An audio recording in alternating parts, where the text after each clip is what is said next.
Hi everyone, it's Katie Crysdale here from Lakeview Aquatic Consultants. Welcome back to your weekly Aquatic Industry Insider. If you're new to this series, each week I talk about the top news articles that we shared on the Lakeview Aquatic Consultants Facebook page, and I put them into the bigger context of the aquatic industry and why I think this article matters. So this week we're going to be covering articles from the week of August 28th to September 3rd, 2022. Let's get started. So this week, unfortunately, there was a dramatic incident in Canmore, Alberta. If you're not familiar with geography, Canmore, Alberta is a mountain town just outside of Calgary and Banff. It was an industrial town for a number of years, and more recently it has become a hub for tourism, so hiking, skiing, all of that. It's a very popular place for people to vacation in terms of hotels, rentals, and there was a really significant incident this week that doesn't come along too often.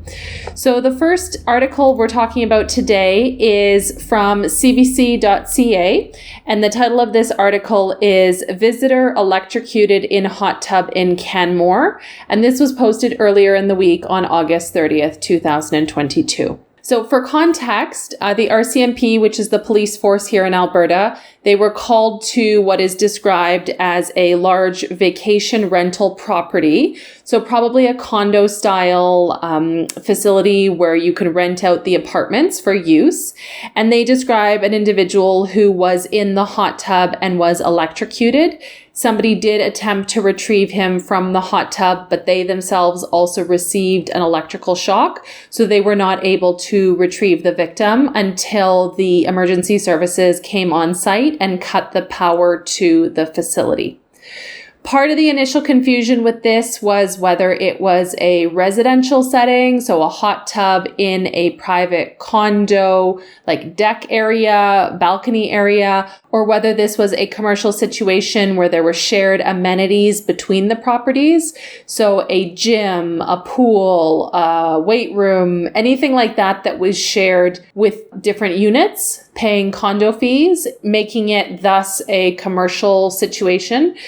The initial article, there wasn't a lot of details, and there was a follow-up article that I also want to share from a few days later. Both of these are on our Facebook page. So this one was posted also on cbc.ca on September 2nd, and this one comes from the province of Saskatchewan, so the sorting feature on the website as to where the news is directed. And so because the individual was a Regina, Saskatchewan resident, it is appropriate that this article was shared there first. And it simply says, Safety Codes Authority investigating death of Saskatchewan resident in Canmore, Alberta hot tub. Electrocution, electrical safety in and around pools is not given the attention that it really should be, in my opinion. So when we're thinking about the inspections that should be taking place, whether it's annually or every few years based on renovations, deteriorating conditions of equipment, there are a lot of electrical sources in a commercial pool setting, whether it be the hardwired equipment such as the circulation pump, such as heaters, such as chemical feeders, whether it be the receptacles in the pool area, so outlets that may not be GFI, that may not be covered, whether we're thinking about speakers for music, extension cords for equipment such as pool vacuums, robotic vacuums. There are so many electrical sources in an indoor pool setting, and we often become complacent when we don't consider the environment in which all of this equipment is situated. So swimming pools are hot, humid, wet environments, often with chemicals or fumes in the air, off-gassing from the chemical reaction of chlorine and muriatic acid with contaminants in the pool. And I've been involved in a number of cases where it's been a renovation of equipment or installing, let's say, new lifeguard chairs, mounting those onto the pool deck. And those items are made completely of metal. And looking at the correct bonding or how to anchor those pieces of equipment in terms of the pool environment, and looking at the structure of the deck, and are there any sources to which to ground metal fixtures, whether it's ladders, whether it's the base of a starting block for racing, competitive swimming. And the other thing that often happens is people just don't realize that these things wear down over time. A lot of you are dealing with pools where you have your job and there were no checklists, there were no inspection logs, there was nothing to cause you to think, hey, this could become a problem over time. But it is definitely something to consider that pools in general have lots of sources of electricity, and this is not the only electrocution I've heard of. There are a number of electrocutions that happen each year through stray wires resulting from something like underwater lights, where the seal to the niche that holds the light bulb is compromised. Anything like that where water permeates into the light can be a problem.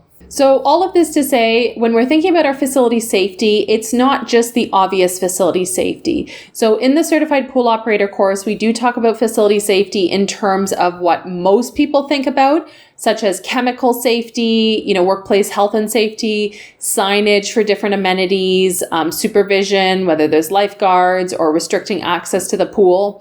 But at a deeper level, electrical safety is something that should be considered, and it goes for all aspects of the pool, even when it comes to the lighting above the pool. There was a project I was involved with where the people who had sized the lights to our pool environment had not considered that it was a warm, humid environment and what would be the temperature of the ambient air up by the roof and the conditions under which these lights would need to operate. All of this to say, electrocutions do happen in many different environments, unfortunately, whether it's swimming pools. There are also a lot of instances where people have been electrocuted driving boats and then getting to the dock or the pier, or other conditions where there is stray current in the system. And you might be familiar with this in terms of saltwater pool systems. Some pool operators will install sacrificial anodes on a pool system which uses salt to generate chlorine, and where there might be stray currents around. And the sacrificial anode is exactly what it sounds like. It's a sacrifice to a problem that exists in a way that does not cause those stray currents to gravitate towards more substantial equipment. We'll be very interested to see the inquest that is happening as a result of this really unfortunate death for this individual in Canmore. The process for inquiries is quite lengthy, whether it's a workplace inquiry or a codes violation. So 6 or 8 months from now, we'll be able to read the results or the conclusions of this situation. But I don't think we need to wait for those inquest results to do some due diligence in our own pool areas and get an electrician in, get in someone certified to look at our major sources of electricity. Also a good time to revisit with our team the location of breaker boxes or kill switches. Good time to put up some signage or to number breakers again, making it very clear to your team how and where we can disconnect power if it becomes an issue. The next article I want to mention is unfortunately quite a common occurrence, but not something that often makes it into the news. So I thought it was really great to see this make it into the news, even though the situation is not a good one.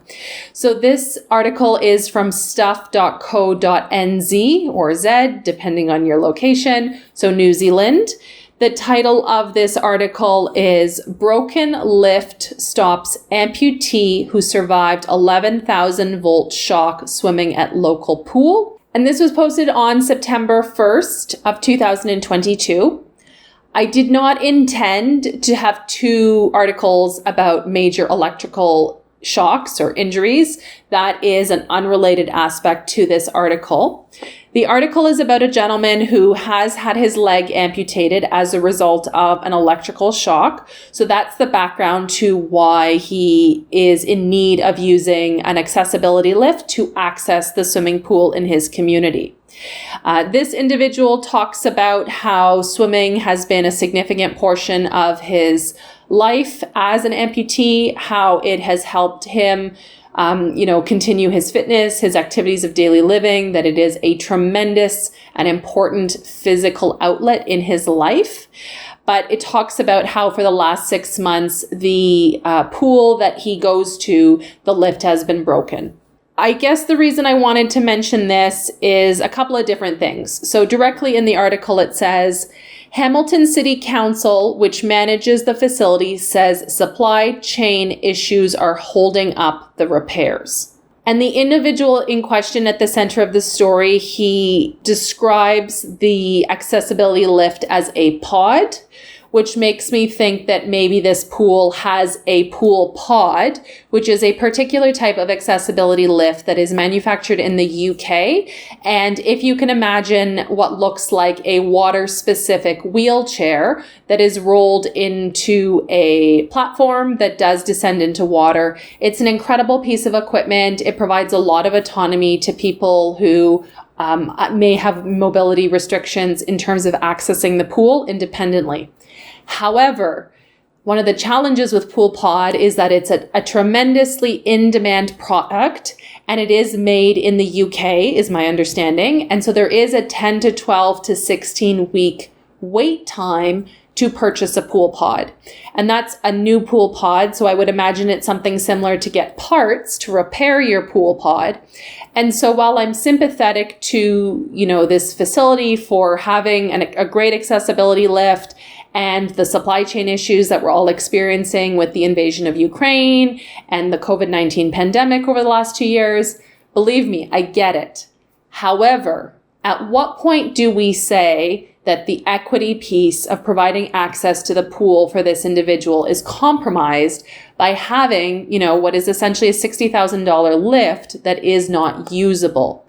And I don't know the answer exactly to this because nobody has $20,000 lying around to get a regular, let's say, lift by any of the other big manufacturers.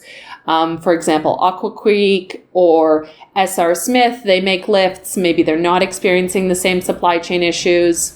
All of this to say, I don't know what the solution is, but I do think there comes a point where waiting for a specific part as an excuse is no longer palatable. So I'm sure you've been to an aquatic facility or any sort of facility for that matter where you've seen out of order, like a sign on a piece of equipment for months and months and months on end. And it's clear that management or staff is no longer actually addressing the situation. They're just using the sign as an excuse not to do anything that requires additional effort.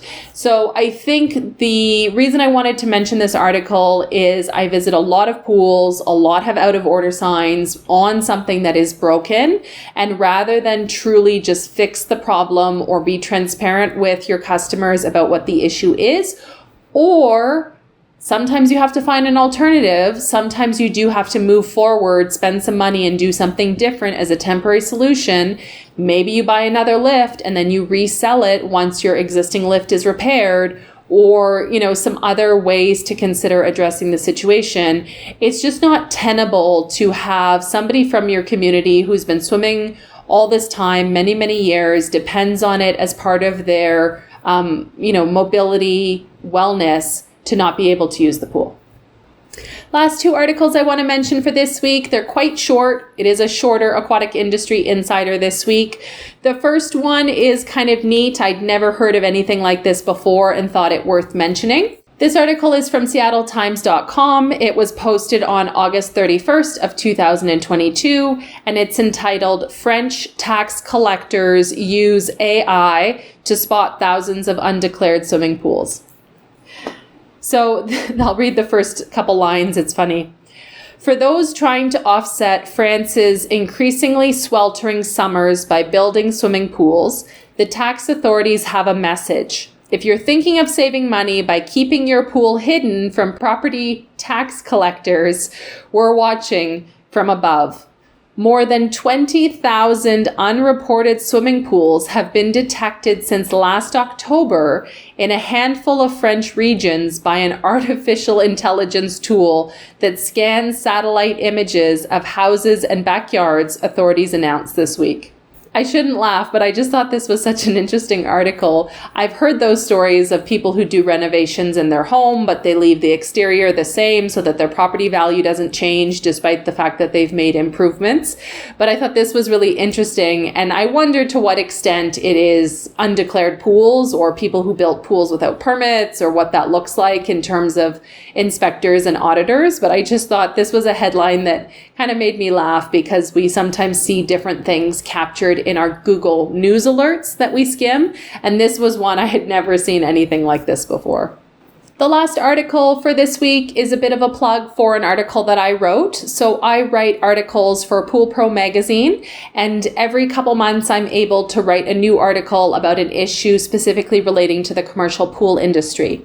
Megan Kendrick, the editor and owner of PoolPro magazine, she's really great in terms of allowing me to select topics that might be a little bit more off the beaten path, but issues that I see are unaddressed or there's a lack of understanding.